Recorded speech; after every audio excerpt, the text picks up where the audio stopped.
Bismillahirrahmanirrahim. Assalamualaikum warahmatullahi wabarakatuh. Kementerian Kesihatan dengan duka citanya kemarin memaklumkan mengenai satu kes yang disahkan COVID-19 telah kembali ke rahmatullah. Yang berhormat Datuk Seri Setia Dr. Haji Awang Muhammad Isham bin Haji Jaafar, Menteri Kesihatan, menyatakan perkara tersebut semasa sidang media situasi terkini jangkitan COVID-19 yang diadakan di Dewan Al-Afiah Kementerian Kesihatan. Kes tersebut ialah seorang perempuan berumur 29 tahun yang merupakan kes 777. Kes ini telah mengalami masalah jangkitan paru-paru yang teruk setelah dijangkiti COVID-19. Semasa dalam rawatan di Pusat Pengasihan Kebangsaan, kes ini telah melahirkan anak melalui pembedahan pada 24 Ogos 2021. Kes ini kemudian telah dimasukkan ke unit rawatan intensif Pusat Pengasihan Kebangsaan kerana beliau memerlukan bantuan mesin pernafasan dan mesin tambahan hadlang mesin ataupun ECMO. Sehubungan dengan ini demi menjaga confidentiality dan menghormati privasi kes keluarga, Kementerian Kesihatan tidak akan mengongsikan butiran peribadi kes. Orang ramai juga dipohonkan untuk sama-sama menghormati dan tidak menyebarkan maklumat-maklumat berkaitan dengan kes tersebut. Di kesempatan ini, saya mewakili warga Kementerian Kesihatan dan keseluruhan rakyat negara Brunei Darussalam mengucapkan takziah kepada keluarga kes berkenaan. Semoga rohnya dicuci rahmat dan ditempatkan bersama para salihin. Sementara itu, 148 kes baharu jangkitan COVID-19 disahkan kemarin di negara Brunei Darussalam yang membawa jumlah keseluruhan kes meningkat kepada 3,831 orang. Terdapat 2 kluster baru yang telah dikesan yang membawa jumlah kluster aktif kepada 58 kluster. Kluster-kluster baru ini ialah kluster 3788 yang mengandungi 7 kes baru dan kluster 3598 yang mengandungi 4 kes baru. Kedua-dua kluster baru ini juga mengandungi kes-kes yang telah dilaporkan sebelum ini sebagai kes yang belum dikenal pasti sumber jangkitannya. Terdapat 37 tambahan kes-kes baru kepada 16 kluster aktif yang sedia ada. Kes-kes dalam kluster-kluster aktif ini ialah mereka yang sedang menjalani kuarantin setelah didapati mempunyai kontak dengan beberapa kes positif sebelumnya. Sementara itu, 100 kes adalah masih dalam siasatan lagi bagi mengenal pasti sumber jangkitan. Pengesanan kontak bagi semua kes baru ini masih giat dijalankan. Semua kontak terdekat yang dikenal pasti akan diarahkan untuk menjalani kuarantin mandatory dan ujian RT-PCR SARS-CoV-2. Dalam pada itu, 164 kes telah disahkan sembuh pada hari ini. Jumlah ini termasuk 106 kes positif dalam kategori 1 yang telah membuat pengasingan diri selama 14 hari di rumah masing-masing. Kesemua mereka telah melakukan ujian swab ulangan pada hari ke-12 dan disahkan telah sembuh. Oleh itu, jumlah kes yang sembuh di negara Brunei Darussalam meningkat kepada sebanyak 2,313 kes. Manakala jumlah kes aktif ialah sebanyak 1,497 kes. Di kalangan kes-kes aktif tersebut, 8 kes adalah dalam keadaan kritikal yang mana 7 daripadanya memerlukan bantuan mesin pernafasan ataupun artificial ventilation. Manakala 1 kes lagi masih memerlukan bantuan mesin tambahan hadlang mesin ataupun ECMO. Sementara itu, 28 kes lain yang dikategorikan dalam kategori 4 sekarang ditempatkan di unit rawatan intensif bagi pemantauan rapi. Dalam pada itu, alhamdulillah, 2 kes telah selamat melahirkan anak damit melalui pembedahan pada 8 September 2021. Kesemua ibu dan anak adalah dalam keadaan yang baik. Dalam tempoh 24 jam yang lalu, sebanyak 4,491 sampel telah diuji bagi virus SARS-CoV-2 yang membawa jumlah keseluruhan ujian makmal dijalankan sejak Januari 2020 kepada 264,580 ujian. Mengenai mesej tular kes positif jangkitan COVID-19 di kalangan kaki tangan Pusat Kesihatan Jubilee Perak Sengkurung, Kementerian Kesihatan ingin mengesahkan mengenai kes tersebut dan sedang melaksanakan penyiasatan termasuk ujian swab dan kuarantin bagi kontak-kontak yang terlibat. Dalam masa ini, Kementerian Kesihatan ingin meyakinkan orang ramai bahawa pembersihan persekitaran di dalam bangunan pusat-pusat kesihatan dan fasiliti-fasiliti kesihatan yang lain dijalankan mengikut jadual yang telah ditetapkan seperti mana SOP yang sedia ada. Orang ramai khususnya pesakit dan pengunjung di Pusat Kesihatan Jubilee Perak Sengkurung adalah dinasihatkan untuk tidak merasa cemas dengan perkara ini. Orang ramai adalah diingatkan untuk terus mematuhi segala arahan-arahan bagi mengawal penularan wabak COVID-19 ini, seperti melakukan amalan kebersihan tangan dan penjarakan fizikal. Selain itu, sesiapa yang mempunyai sebarang tanda-tanda jangkitan hendaklah mendapatkan rawatan dan ujian swab dengan segera. Untuk makluman orang ramai seterusnya, pada masa ini perkhidmatan di Pusat Kesihatan Jubilee Perak Sengkurung adalah berjalan seperti biasa. Sehubungan dengan ini, Kementerian Kesihatan ingin menasihatkan kepada orang ramai supaya tidak mudah terpedaya dan percaya akan maklumat-maklumat dan berita yang disebarkan melalui internet atau melalui media-media sosial tanpa memastikan kesahihannya. Seterusnya, orang ramai juga diperingatkan untuk lebih bertanggungjawab dan tidak turut menyebarluaskan sebarang perkara yang tidak disahkan oleh kementerian ini. Negara Brunei Darussalam komited bekerjasama melaksanakan pendekatan kesihatan untuk semua atau One Health di semua peringkat. Di samping itu, negara juga komited bagi mempercepatkan kemajuan di bawah matlamat pembangunan mampan berkaitan dengan kesihatan untuk mencapai perlindungan kesihatan sejagat dan menangani kesihatan mental serta menyokong position paper mengenai pemulihan sihat dan mampan. Menteri Kesihatan menekankan perkara itu semasa mesyuarat Menteri-Menteri Kesihatan G20 secara maya yang diadakan di Rom, Itali. Sebagai pengerusi ASEAN pada tahun ini, negara Brunei Darussalam dijemput menyertai mesyuarat tersebut. Yang berhormat Datuk Seri Setia Dr. Haji Awang Muhammad Isham bin Haji Jaafar berkata, negara Brunei Darussalam akan terus bekerjasama dengan badan-badan antarabangsa dan negara-negara lain bagi sokongan yang lebih berkesan dan mencapai liputan kesihatan untuk semua.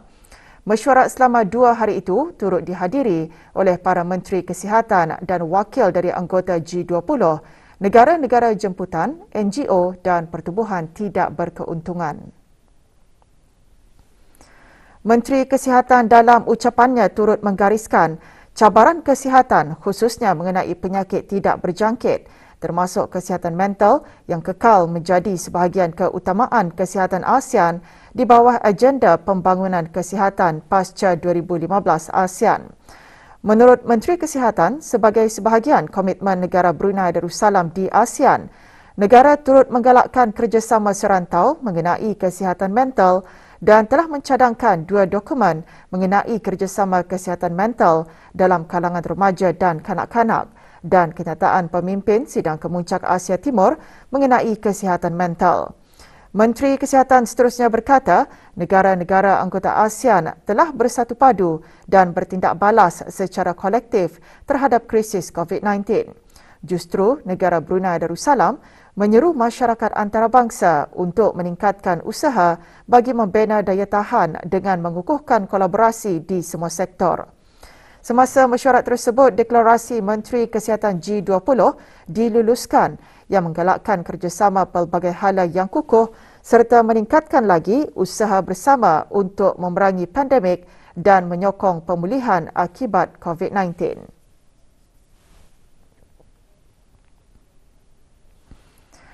Universiti Brunei Darussalam UBD dan Dynamic Technologies memeterai kerjasama bagi melengkapkan para mahasiswa dengan kemahiran IT melalui penempatan kerja ke arah menjana industri tersebut di negara ini. Sehubungan itu, kemarin diadakan majlis penandatanganan secara maya bagi Head Start program antara Dynamic Technologies dan UBD untuk 2 mahasiswa bagi kumpulan pertama. Mereka akan mengikuti latihan dalam perkhidmatan sambil menjalani pengajian sarjana muda. Menyaksikan penandatanganan yang berhormat Datuk Seri Setia Haji Awang Abdul Mukhti bin Haji Muhammad Daud, Menteri di Jabatan Perdana Menteri, sebagai timbalan pengerusi Majlis Universiti Brunei Darussalam. menandatangani bagi pihak Dynamic Technologies Dayang Haslina binti Haji Muhammad Taib, Ketua Pegawai Eksekutifnya, dan Hajah Siti Rozana binti Datuk Paduka Haji Muhammad Yunus, Ketua Perkhidmatan Korporat syarikat tersebut. Ready? 1, 2, 3. Thank you. Thank you Yang Berhormat Datuk, Yang Mulia Datin Dr. Hajah Anita, Yang Mulia Puan Haslina, Yang Mulia Pengarah Dr. Muhammad Iskandar dan Yang Mulia Puan Hajah Siti Razak. Sektor logistik memainkan peranan penting dalam integrasi ASEAN bagi rantaian nilai serantau dan global. Ia kini merangkumi kira-kira 5% daripada keluaran domestik negara kasar di ASEAN. Menurut Menteri di Jabatan Perdana Menteri dan Menteri Kewangan dan Ekonomi kedua yang juga selaku pengerusi mesyuarat Menteri-Menteri Ekonomi ASEAN, memandangkan sektor logistik berperanan penting dalam memupuk pembangunan ekonomi adalah lebih tepat pada masanya untuk memastikan rangkaian logistik yang maju dan cekap kerana kesannya terhadap aktiviti ekonomi, daya saing kos perdagangan dan perhubungan rantaian bekalan. Yang Berhormat Datuk Seri Setia Dr. Awang Haji Muhammad Amin Liu bin Abdullah berucap demikian semasa pelancaran Pertubuhan Kerjasama Ekonomi dan Pembangunan OECD dan laporan neutraliti kompetitif mengenai sektor logistik di ASEAN. Dalam konteks Brunei Darussalam, Suruhanjaya Saingan Brunei Darussalam CCBD berusaha bekerjasama dengan pihak kerajaan untuk meningkatkan sinergi di antara saingan perundangan dan dasar saingan bagi meningkatkan keberkesanan pasaran dan memperbaiki kebajikan pengguna serta mengekalkan kewangan awam yang sihat. CCBD akan berusaha untuk terus melibatkan diri dengan pengawal selia yang berkaitan dan meningkatkan kesedaran mengenai dua laporan OECD. Kajian penilaian persaingan diharap dapat menjadi contoh kepada sektor lain dan menggalakkan penyertaan dimensi persaingan dalam penggubalan dan pelaksanaan dasar awam. Menteri di Jabatan Perdana Menteri dan Menteri Kewangan dan Ekonomi kedua menambah bahawa OECD dan Sekretariat ASEAN telah memulakan projek tersebut 3 tahun yang lalu sebagai sebahagian daripada Pelan Tindakan Persaingan ASEAN ACAP 2016-2025 ke arah peraturan-peraturan yang lebih kompetitif dan mengelak gangguan persaingan untuk meningkatkan kecekapan pasaran. Projek tersebut adalah sejajar dengan inisiatif di bawah Pelan Tindakan Persaingan ASEAN 2025 yang berkaitan dengan mengurangkan pengawalseliaan anti persaingan dan meningkatkan daya saing bagi perusahaan milik negara bagi meningkatkan persekitaran perniagaan dengan mewujudkan landasan perniagaan, memupuk perdagangan dan mengurangkan ketidaksamaan. Projek tersebut dilaksanakan oleh OECD dengan sokongan daripada kumpulan pakar ASEAN mengenai persaingan AEGC dan Kerajaan United Kingdom dengan pembiayaan daripada Dana Kemakmuran United Kingdom.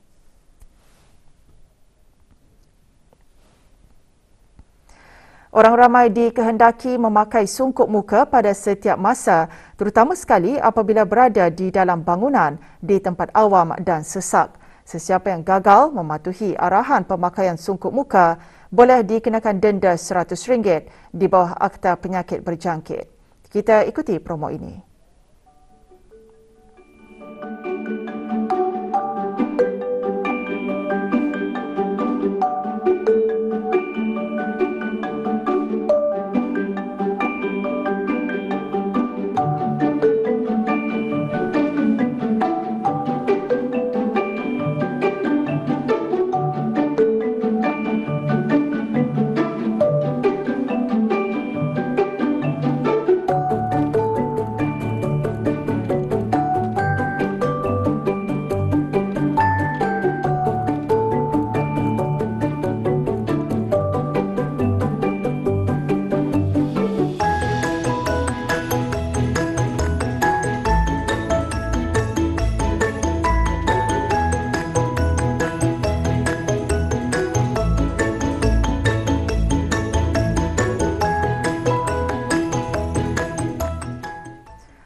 Kementerian Kesihatan terus menerima pelbagai sumbangan sebagai tanggungjawab sosial korporat semua pihak dalam sama-sama membendung penularan wabak COVID-19 di negara Brunei Darussalam. Sumbangan cek bernilai RM20,000 daripada Syarikat Takaful Brunei Darussalam Sendirian Berhad diserahkan kepada Awang Haji Maswadi bin Haji Mohsin, Setiausaha Tetap Kementerian Kesihatan. Kementerian Kesihatan juga menerima sumbangan daripada 3 buah syarikat, antaranya Faizi Department Store Salam Bigar, Syarikat Umi Trading dan Syarikat Kain Star BN. Sumbangan juga diterima daripada Persekutuan Peniaga-Peniaga Melayu Brunei PPPMB, Persatuan Bola Sepak Brunei Darussalam, Persatuan Mawar, MKM Brunei dan Dewan Bahasa dan Pustaka.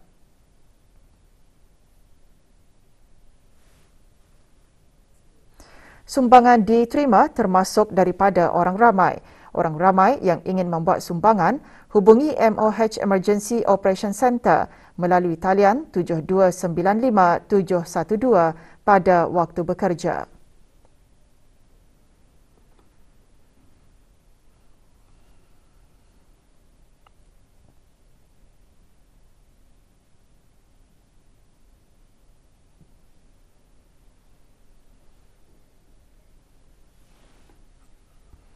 Sesi pengajaran dan pembelajaran bagi penggal persekolahan ketiga yang dilaksanakan secara dalam talian sejak 18 Ogos lalu bagi semua sekolah rendah, menengah, maktab, pusat tingkatan 6 dan sekolah-sekolah swasta di bawah kawalan Kementerian Pendidikan berjalan dengan baik dan lancar.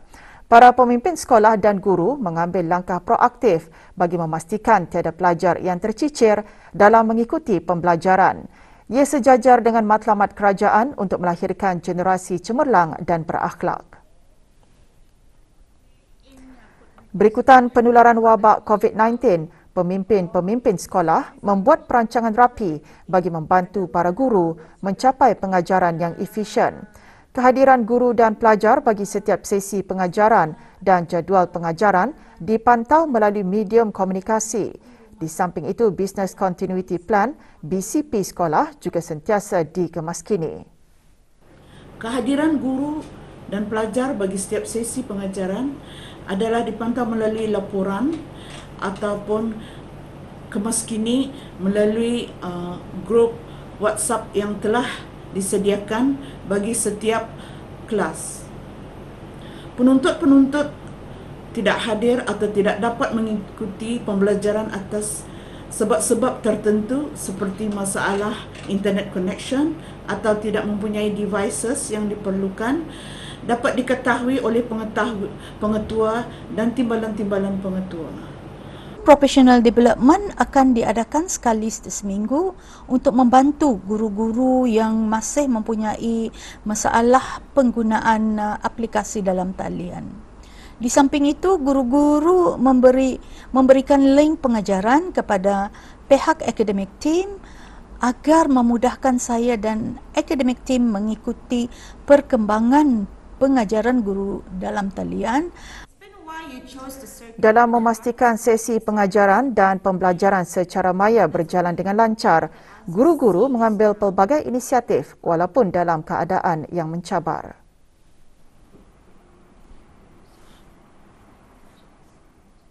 Kerana penuntut-penuntut pernah mengikuti kelas dalam talian, maka mereka lebih memahami ekspektasi dalam pembelajaran mereka daripada sekolah dan guru-guru. Tanggungjawab saya masih sama, tetapi saya akan menggunakan cara-cara yang bersesuaian seperti mengurangkan screen time dan memberi kerja off screen. Catatan markah memang dibuat bagi setiap pelajar dan juga catatan markah ini amat penting kerana ini bagi memastikan semua murid-murid tidak ketinggalan. Bagi murid yang tidak dapat akses seperti tidak dapat menggunakan, contohnya tidak dapat menggunakan Teams secara live, jadinya kami mencari alternatif lain untuk menyampaikan atau memberikan latihan pada hari tersebut. Universiti Brunei Darussalam UBD akan menjadi tuan rumah bagi Forum Brunei Malaysia BMF keempat yang akan diadakan secara dalam talian selama 2 hari bermula 14 September 2021. Dengan tema Rangkaian Trans-Asia, Kesinambungan dan Perubahan atau Trans-ASEAN Networks, Continuity and Change, forum merupakan alternatif dalam menghadapi wabak COVID-19. Dengan 54 sesi pembentangan, 16 sesi panel akan mengetengahkan antaranya kontemporari Brunei, dunia Melayu, isu belia dan sosial serta pandemik COVID-19. BMF merupakan kerjasama antara Fakulti Sastra dan Sains Sosial FAS UBD dan Fakulti Sastra dan Sains Sosial Universiti Malaya yang antara lain bertujuan menyediakan platform memudahkan sesi dialog antara para penyelidik dalam bidang sastra, ilmu kemanusiaan dan sains sosial.